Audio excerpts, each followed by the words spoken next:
মাইরও খাই 15 জুলাইতে। আমি প্রথম আন্দোলন করেছিলাম 4টা লাশ কিনে নিয়ে। আমি ওই দিনটা ছিল 3 আগস্ট, ছিল কেন্দ্রীয় শহীদ মিনারে রিক্সায় দাঁড়িয়ে এরকম ভাবে স্লোগান দিয়েছিলাম। তখন কেউ ছিল না, শুধুমাত্র রিক্সা কয়েকজন শিক্ষার্থী ছিলেন, আর বেশিরভাগ আপনি যদি 3 ভাগের যদি 2 ভাগও ধরেন তাহলে ছিলেন রিক্সাওয়ালা মামারা। যখন আমরা স্লোগান ধরেছিলাম ওনারা আমাদের ডাকে সাড়া দিয়েছিলেন, তখন অনেক ভালো লাগতো যে কেউ না থাকলেও ওনারা আমাদের পাশে ছিলেন।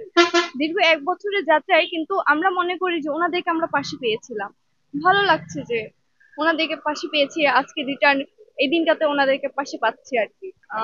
আমি প্রথম আন্দোলন করেছিলাম আপনার 9 জুলাই চাংখারপোলে, যে বাংলা ব্লকের প্রথম ছিল বাংলা ব্লকের যে কর্মসূচি, সেখান থেকে আমার আন্দোলনের যাত্রা শুরু। তখন আন্দোলন করতে হচ্ছে যে আমি তখন আন্দোলন করেছিলাম, স্কুল শেষ, আমার ক্লাস শেষ করে আমি বাসায় যাচ্ছি, তখন আন্দোলন দেখতেছিলাম হাতে কয়েকজন হচ্ছে যে স্লোগান দিচ্ছে, ব্লকের কর্মসূচি পালন করতেছে। তখন আমি দেখলাম পাশে থেকে কয়েকজন আঙ্কেল বয়সী কটূক্তি করতেছে বিষয়টাকে নিয়ে। তখন প্রথম ওনাদের সাথে একটু ঝাড়াঝাড়ি করলাম আর কি।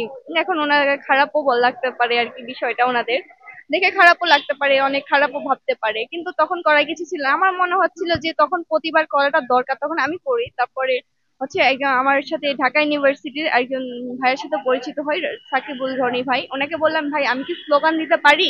এর আগে স্লোগান কিভাবে দেয় কোনো কিছুই জানতাম না। ওখান থেকে যাত্রা শুরু আর কি। এমন করতে করতে মাইরও খাই 15 জুলাইতে, এরকম কয়েকবারই মারি খাই আর কি।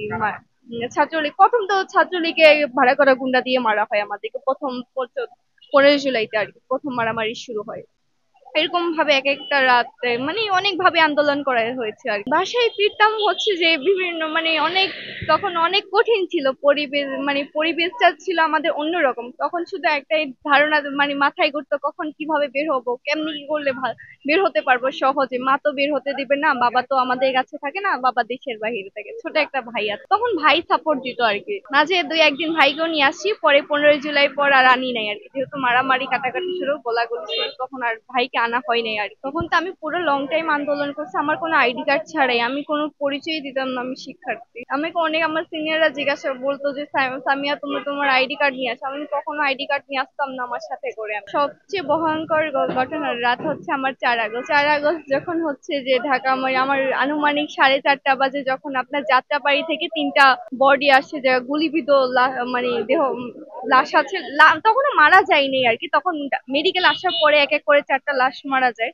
তখন হচ্ছে এগুলো এই 4টা লাশ কিনে নিয়ে হচ্ছে কেন্দ্রীয় শহীদ মিনারে যাই আমরা কয়েকজন, ওখানে অনেক পরে এক এক করে অনেক ভিড় হয়ে আপনার দেখবেন যে আল জাজিরাতে ওই ছবিগুলো বের হয়েছে আর কি, যে 4টা লাশ মাঝখানে 4টা লাশ আর চার পিছু হচ্ছে অনেক মানুষ। ওখানে আমি ছিলাম।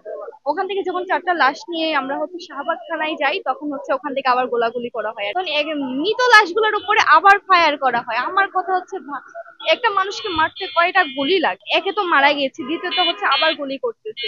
তখন এক পর্যায়ে এসে আমার ডান পায়ে হচ্ছে একটা ফিটা বুলেট লাগে আর কি, ছিটিয়ে এসে লাগে আর কি।